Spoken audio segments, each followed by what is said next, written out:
Alright then, hi guys, Simple as that here. For part 2 of our math geometry playlist, we're doing transformations, specifically reflections, part 2. So we're going to reflect y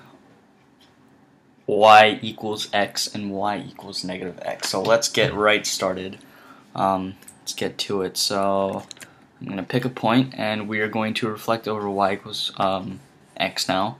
And if you are wondering what that looks like, I'll give you the line.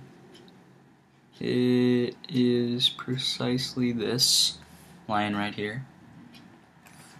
You can see it right there, and this is y equals x, and that's the line we're reflecting over. This might be a bit more challenging, but not really. So let's pick this point right here. Oh my goodness, that is not the right tool. Got it. Alright, so this is negative 1, 3, and you can see that clearly now because I have an actual graph. I said graph, I meant graph. So what do you do here? I mean, it's kind of hard to, do the distance counting thing, but actually it's not. You can do this in two ways. Actually, no. There's only one way you can do this. The distance counting method, actually.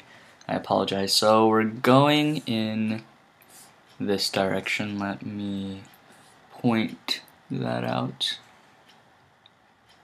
We're going in this direction right here.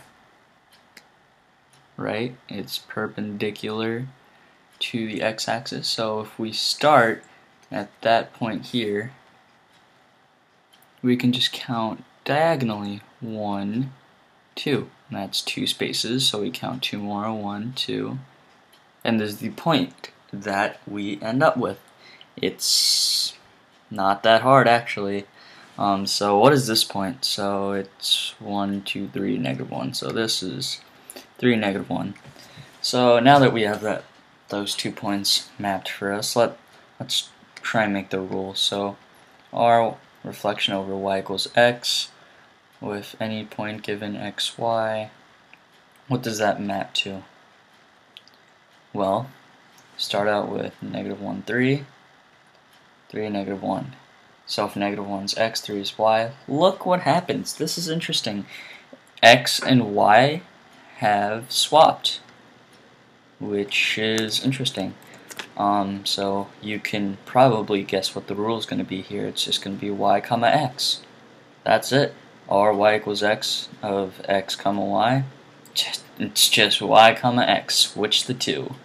And if you think about it, the way you can remember this is y is, when you look at y equals x, y literally equals x.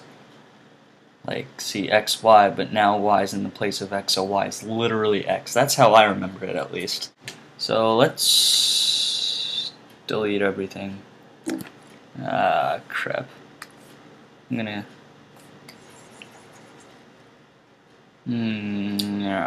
Alright, I'm just gonna have to get a new graph. Hold on.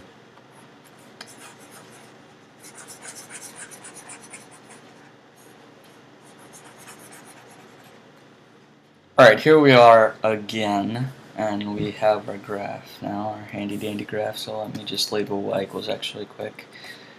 Alright, so now we're doing negative x. Y equals negative x, rather. So let me draw the line for that. So y equals negative x is, if you know your algebra, integrated algebra 1, you will know that this is the line. Y equals negative x, right there. And let's pick an obscure point. Let's pick this bad boy right here. Actually, no. I'm done. I want to go positive quadrant. Let's pick a hard one. 1, 2, 3, 4, 5. 5, 2. What do we do? Well, same thing we did last time. Go in the direction that is perpendicular to this line of reflection, and we count. Ooh, this line is wrong. Hold on, that is not right at all. Ooh. That's right. So this is the line that we're traveling in. Carefully, you don't want to make the mistake that I just did. So let's count 1, 2, 3, 3.5. Well, how do you count 3.5 again? Well, it's easy. That's a half again. 1, 2, 3. Simple as that. How do you map this? -2, -2, -5. So once again, we shall write zirhul, or reflection y equals -x, at any given point xy, maps to what? And if you can see here, start at 5, 2, go to -2, -5. This is pretty complicated, but you can see that x and y, not only did they swap values, but they were both negated. That's pretty hard to remember. -y, -x. That is pretty hard to remember, but you can just literally just think of y equals x, and now that's, if it's -x, it's negative, so just remember to make both negative. You are going to probably have to memorize all of these if it's for a test that you're studying. So now that we have all the rules down, let's recap everything that we've learned so far. So, transformations. Why am I writing transformations?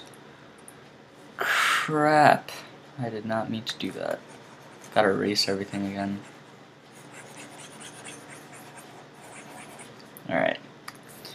So, reflections. And this is the line reflections we're talking about. So we got some rules. And the rules are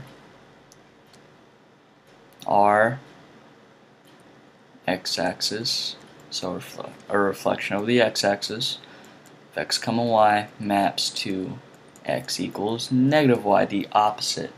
Our y-axis, reflection over the y-axis of x, y, you negate x and you keep y. Reflection over the line y equals x of xy, simple, just swap. And last but not least, our y equals -x of xy maps to -x. So, example problem that they might give you on a test. You have the point 5, -2, and figure out the image of this point after you do the reflection, the transformation, y equals -x. Simple. You know that x, y maps to -y, -x. So what do? You swap x and y, so it's -2, 5, and then you negate both, so it's 2, -5. Simple. Now, next video, what we're going to get into is a bit more advanced reflections. We're going to do some point reflections, and we're going to see what has point symmetry and what doesn't. So until then, see you. Thank you for watching. Really, I'm going to do this on a regular basis now, so subscribe if you want to be notified of more videos, and when you do, it really helps me out and I appreciate it. Also, leave a like and comment. So, thanks guys. See ya.